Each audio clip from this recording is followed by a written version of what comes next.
What's good with YouTube? You already know Big Flacco with a convict's perspective, and I'm gonna smash, dash, slide on through with a whole lot of energy, man. So please hit the like, subscribe, comment, do all those things to help support your boy, and hit that bell notification for future fire content. And as you can tell by the title and thumbnail, we're gonna be talking about the Bulldogs and the Feds, right? A lot of people have asked how did they start? Why all of a sudden did the Bulldogs start to be embraced and be put on certain yards with the fellas? And I had those same questions, right? Because for so long they were kind of viewed and looked at as one of the more number one enemies because they were still active and they were once a part of us. But see, there's a lot of stuff that people don't realize. If you're going to be transparent, if you're going to be unbiased, you're going to look at every different picture and be analytical to look at the whole picture, right? As one. Now, who have really pushed for the Bulldogs to get brought back into the fold. One being Skip, and he's the main one that started this, right? And the other one being Michael from Fresno. Now, I was kind of questioning, well, why is Skip taking such a positive role in trying to embrace the Bulldogs and whatnot?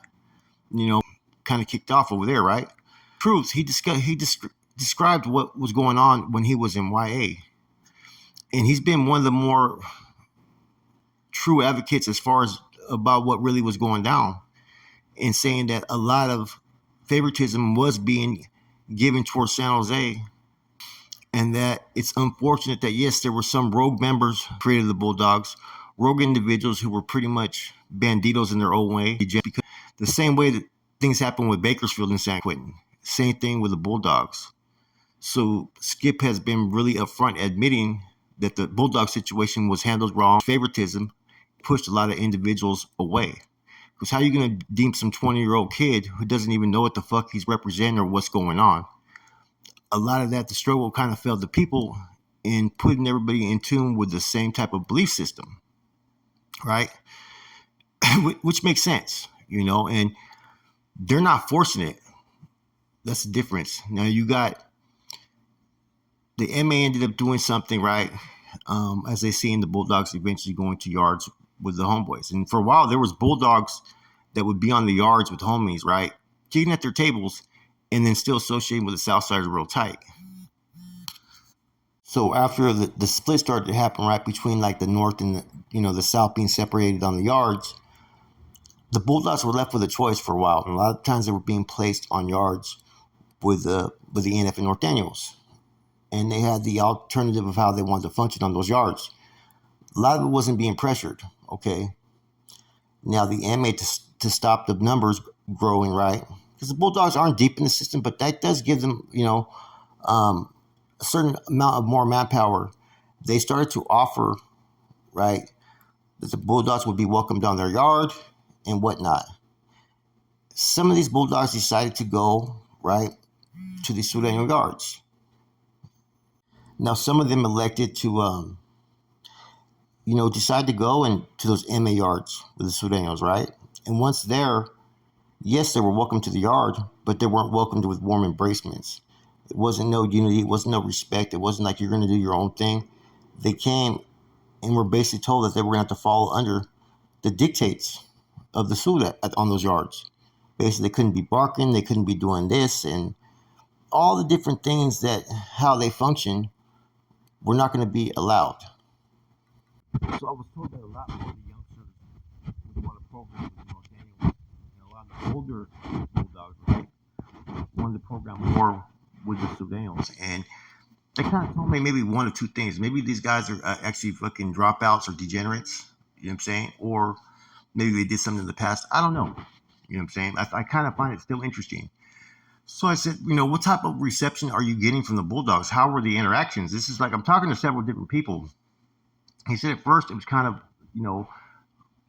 eerie, kind of like odd, there would still be little subliminal remarks being made and whatnot from time to time, that were borderline almost disrespectful, right? He goes, but over time you start to get to know people and you see them no different than what you're doing. And what they expected as far as being functioning in a Norteño household, I guess was nothing than what the Bulldogs truly thought it was, right? Now, this is different than the state. The feds are the OG ones. they have a whole different way of running their household, right? Which is more about unity. The state's more about fucking money. See, that's the difference between the state guys and the feds guys currently. States fucking pretty much became all about power and money. The Fed guys are all about unity. I asked what the Bulldogs' reaction was, right? He said that, a lot of the Bulldogs, are younger. They were not a part of when the Bulldogs were the Norte. They don't know the history. They don't know a lot of different things, right? So, there's certain things that they've come to believe that are true that they've heard from Nortenos. Not everything, right? They believe, right? But some of them have embraced the program. And he explained to me why. I go, well, why? He goes, well, some of them have done time as youngsters as Bulldogs in the system and not having a structure and not having politics a little bit, right? What I mean by politics is that you fall under one type of governing body and rule, right? He says that you can go to a yard and get in funk with one or two Bulldogs, and then they start to pretty much politic against you on their own because they have the numbers. They can push you out and do what they want to do, even if you're in the right. If it becomes too personal, there's nothing to fall back on. There's no like kind of a place for due process in a lot of senses, right? Which kind of made sense. And I've come to learn that both sides have put out propaganda, regarding the Bulldog Norteño situation. And Skip at least put out the real sin that there was favoritism. There was dudes that got deemed no good that should have never got deemed no good, that were 20 years old just like him, just rocking with his people from what car he was from. And he admitted seeing San Jose was being favoritized. And so that's why Skip's had such an approach with the Bulldogs, is he feels it's the right thing to do. And so, the Bulldogs, they're in a situation to where it's like this. They can walk the yards, program with the homeboys, or they can walk the yards and do their own thing. And they're not being viewed as threats like they are in the state. They're not being viewed as targets, right? When they're on the yard, there's not many of them sometimes. Like I said, they're not always going to be in every facility. There may be like 2 or 4 here, you know what I mean? 1 here. And that's the truth of how the Board of Prisons is going to spread them out, and some of them are going to inmate yards, some are not. Now, certain aspects to, the Norteño teachings and whatnot may be limited, because you don't know where they stand overall. They could just be there just fucking on borrowed time till they get elsewhere, or if they get numbers, they may feel a certain way. So that's why they have to evaluate each one of them to where they stand. But they're treated no different than anybody else. They're more than welcome to participate in Unity Day when they have a big old spread and whatnot, games, and they're there on the yards to not be threatened or taken advantage of or be attacked. Now, if they bring degenerate behavior to that yard, then like anybody else, they're going to get removed, But if they maintain and just be a convict and live by a convict's code of conduct on the yard, whether they want to be accepted by the homeboys or not, whether they want to be more involved or not, they conduct themselves right, they're going to be okay. And I have a few Bulldog friends, and I talked to them. I said, what do you feel about all this? I asked them honestly. They said, honestly, they like it.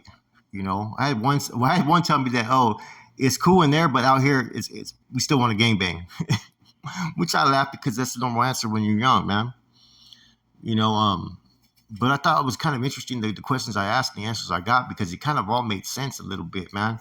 Like I said, history that's known is sometimes created by who the writer is. And one thing about, the Carnales and the feds currently, since they've been there, they've been writing their own history, every one of them, through their experiences, which is kind of unique, right? What they went through the yards, what they witnessed and experienced, which I think is kind of cool, because eventually people are going to see that history that's going to have different things that they witnessed or experienced. Now, they're not putting anything that's going to fucking get anybody in trouble, but they keep logs of everything that's happened that they feel that's important, And I think that a lot of stuff with the Bulldogs, right? Like I always said this from the get-go, I felt there was a lot of truth to what we were taught about the Bulldogs, how they broke away. But I also thought that there was a lot of truth to what the Bulldogs said. There were some things I've seen that had no merit. That was not true. The smutting fake paperwork, no, that's not true. There was paperwork on Sammy and even Crackers back then. Those are facts. There were certain individuals that fell out of standings that wanted to create something as far as a shield to safeguard them, right? So at first there was kind of, what are we doing here with this? And eventually over time you start to have the homegrown to where everybody develops that one mindset that this is what we are, you know. And like homeboy was telling me, he goes, there's been cities and hoods, that have been threatened to be green lighted, right? Based upon other people's actions. He goes, he had to look at that same situation the same way he would look at with the Bulldogs, because a lot of them inherited who they are today, right? It was inherited, and this is just who they are, And I thought that one key thing he said, though, right, that a few Bulldogs told him, right, that with the Bulldogs, say you have issues or conflict, and that car is deeper in that pod or whatever, they can pretty much campaign on you. Even though Bulldogs aren't supposed to politic, they can push issues on you. They can force you out. They can pretty much deem you without any due process because they have the majority. And this is what they feel, right? Because so there's no true sense of unity. There's also separation, so it kind of made sense, right? So I think that, the Bulldogs are still going to be who the Bulldogs are. There's no change in that. Until there's little changes in the state, and no one's saying that the Bulldogs that are in the feds are totally fucking rocking, that they're Nortenos down. No. Some of them go to the yard and just do their own as a Bulldog.